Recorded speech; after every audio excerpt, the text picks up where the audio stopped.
con seguridad, que es de lo que estamos platicando. Estas tres etapas se pueden identificar también en el área de tecnologías de la información, obviamente con varias décadas de retraso. Pues el cómputo como industria generalizada pues, no surgió sino hasta los 70, ya en gran escala, mientras que la transformación de la sociedad humana pues, empezó hace muchísimos años. Pero con décadas, incluso con siglos de diferencia, podemos identificar etapas parecidas. En la primera ola de manejo de tecnologías de la información, le llamamos la etapa ad hoc, que significa todo lo hago, o sea, como se necesita, y en ese momento veo cómo lo tengo que hacer. En este caso, en esta etapa del cómputo, tenemos, y ahorita me voy a enfocar un poco más en el lado de los administradores de los sistemas, la administración y la operación de la infraestructura de cómputo. Aunque esto se puede identificar también en otros niveles, en el ámbito de productos de consumo personal, cosas así.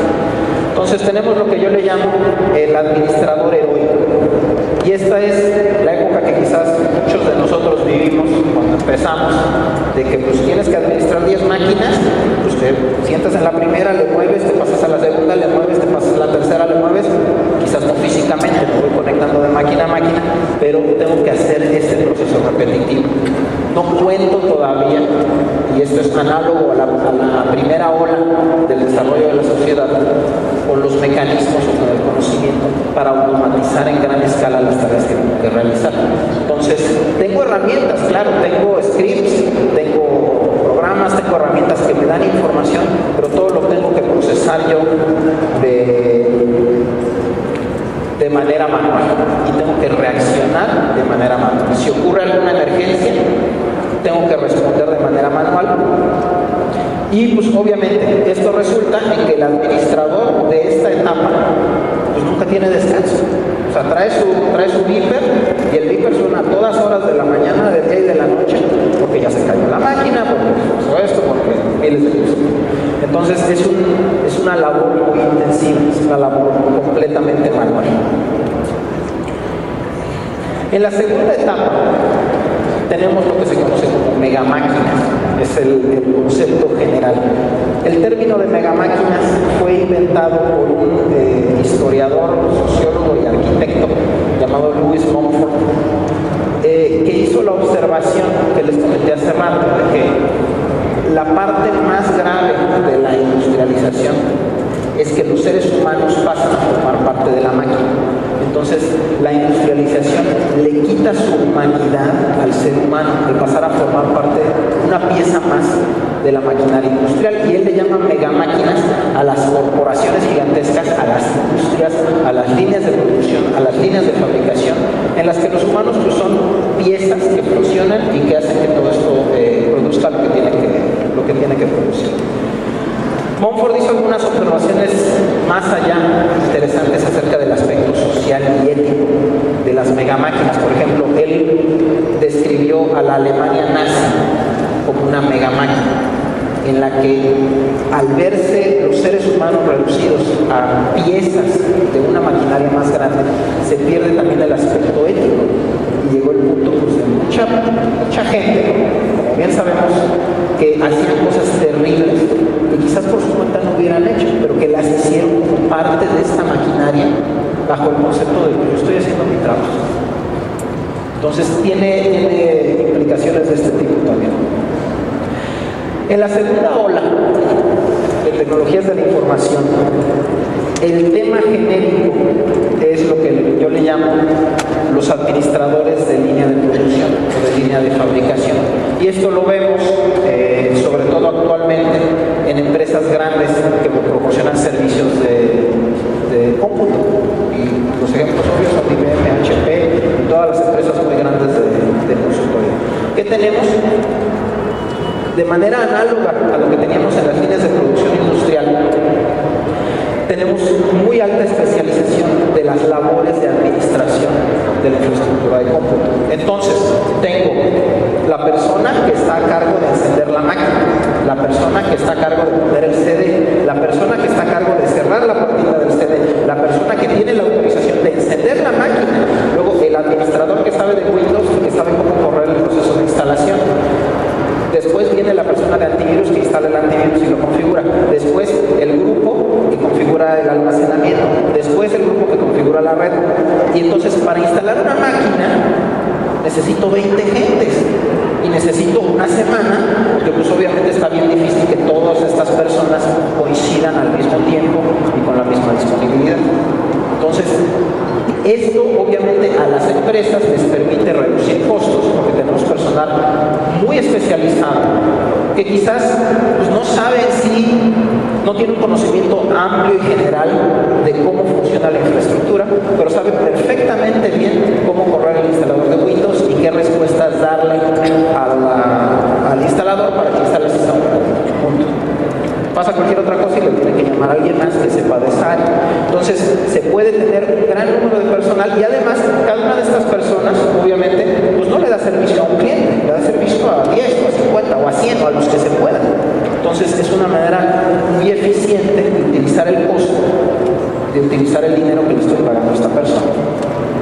Sin embargo, esto nos lleva al mismo tipo de situación de las señoras que estaban sentadas en una mesa larguísima armando teléfonos, que pues en realidad cada quien sabe cómo hacer su pieza, cada quien sabe cómo hacer la parte que le corresponde.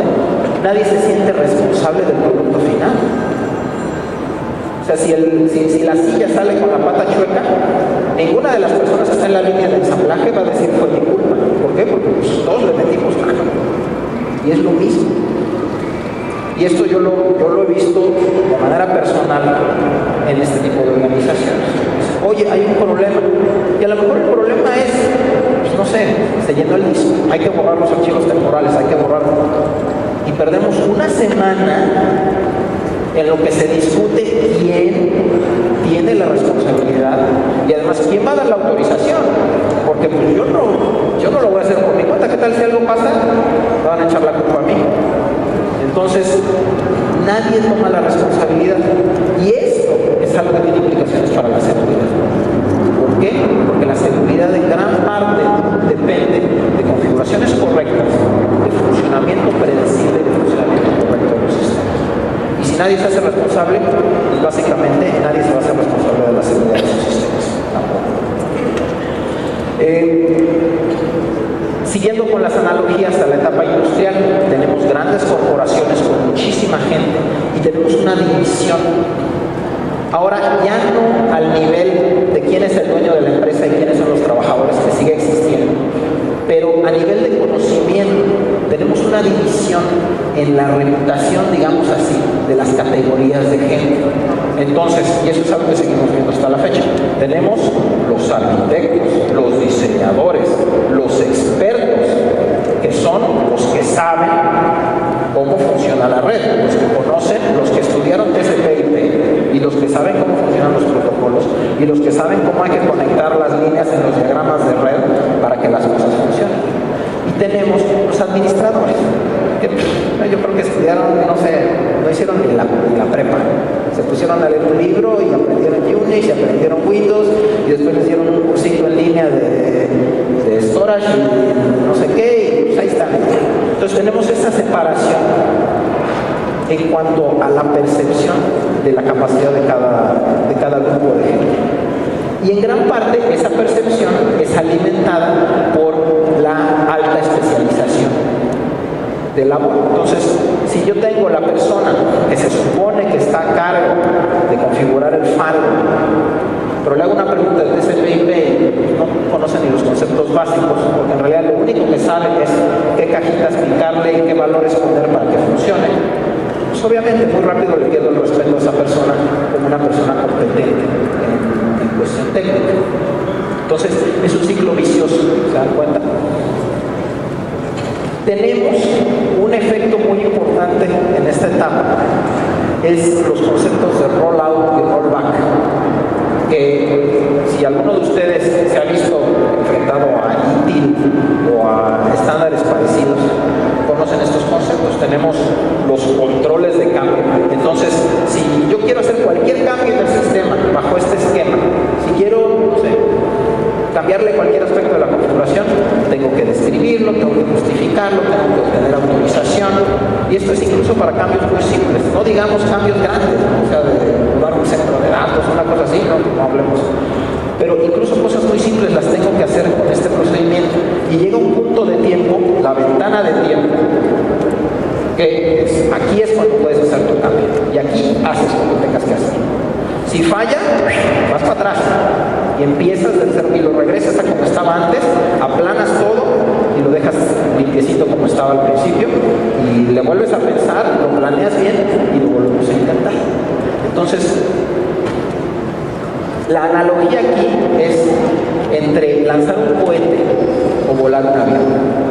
Si yo voy a lanzar un cohete espacial, es algo que tengo exactamente una oportunidad para que salga bien.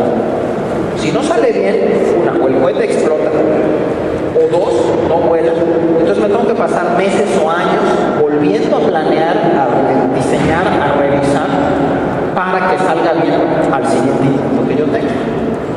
Entonces, tengo que ser sumamente cuidadoso y es muy difícil, es algo sumamente costoso y es lo mismo con este tipo de cambios que no me permiten ni siquiera meterme a la máquina porque no le vaya yo a hacer algo y falle la operación.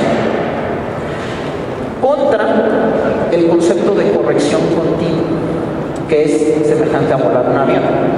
No sé si ustedes sepan, pero los aviones no van en línea recta de México a donde tengan que ir. Salen en la dirección aproximada, pero el viento los va desviando, tienen que seguir ciertas rutas de vuelo, ciertas ventanas, entonces van así, entonces, ay, ya me desvié, corrijo, ya me volví a desviar, corrijo, y van corrigiendo hasta que llego a mi destino. Entonces no necesito calcular la ruta completa.